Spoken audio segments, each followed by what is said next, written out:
suis Jean-François Trochon, fondateur de Béguinage et compagnie en 2015, après 16 ans de direction d'établissements médico-sociaux.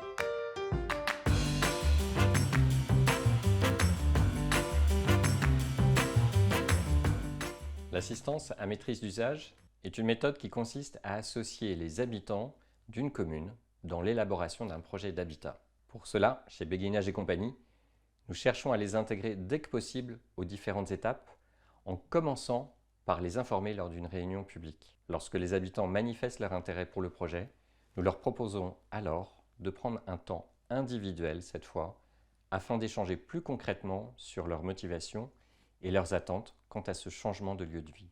Une fois que le groupe d'habitants est défini, nous réalisons avec ces derniers des ateliers participatifs afin de leur donner la parole, qu'ils s'expriment en tant qu'experts sur leur usage dans l'habitat et son environnement. Ces ateliers sont parfois le premier lieu de rencontre des habitants. Il est donc important d'organiser ces temps pour que chacun puisse se présenter, donner son avis sur le projet et ou les décisions à prendre. Lors de ces ateliers, nous sommes là pour faciliter la prise de parole des participants. Nous animons la séance, nous apportons nos outils, mais surtout, nous prenons note de tout ce qui se dit. Nous relançons les habitants lorsque le sujet est intéressant à creuser ou pour s'assurer de la compréhension de tous. Nous sommes des facilitateurs à la séance de travail, mais ce sont bien les habitants qui en sont les acteurs principaux.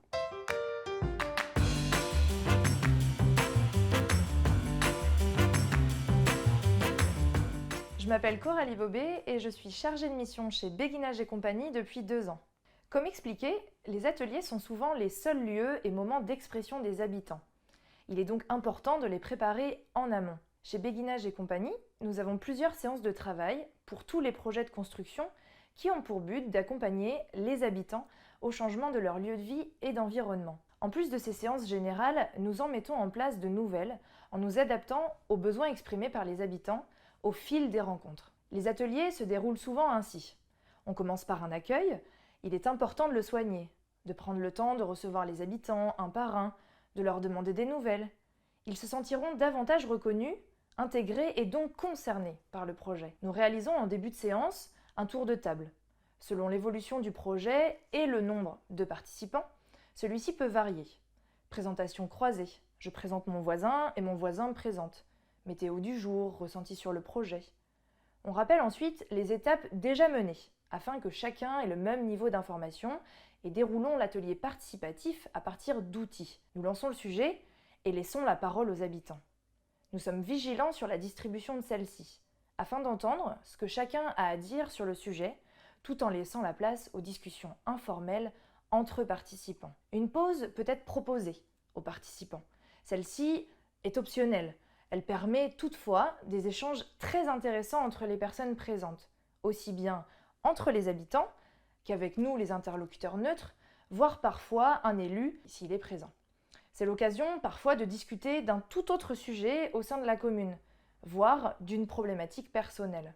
La conclusion de ce temps d'échange est pour nous essentielle. Elle permet de voir l'évolution au cours de la séance, dans quelle dynamique les personnes sont arrivées et avec quelle humeur ils repartent suite à cet atelier.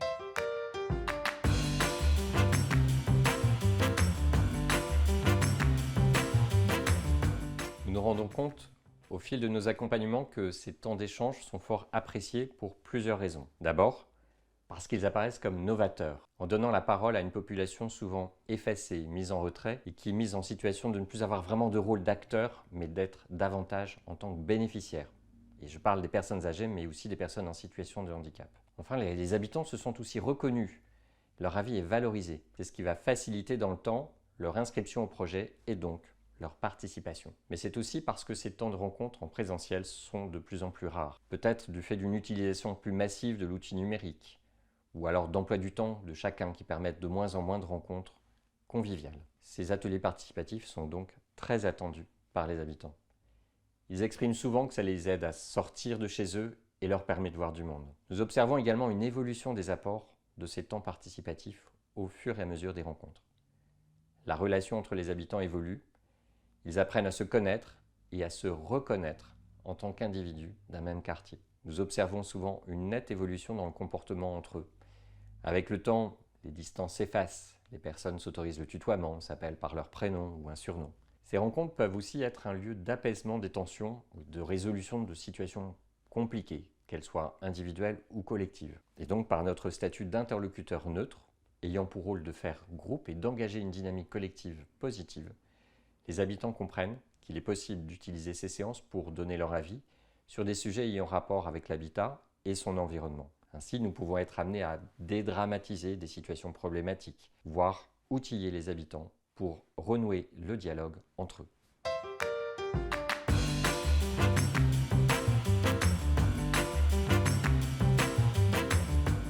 Des personnes d'un certain âge qui ont une bonne communication. Le ressenti, c'est une belle ouverture sur l'autre. Là, on apprend un petit peu à se connaître, même si on ne se retrouve pas tous en même temps après dans le béguinage, mais au moins ça ouvre déjà des portes. Et c'est intéressant à faire parce que on peut se permettre de dire, on peut mettre ça en place.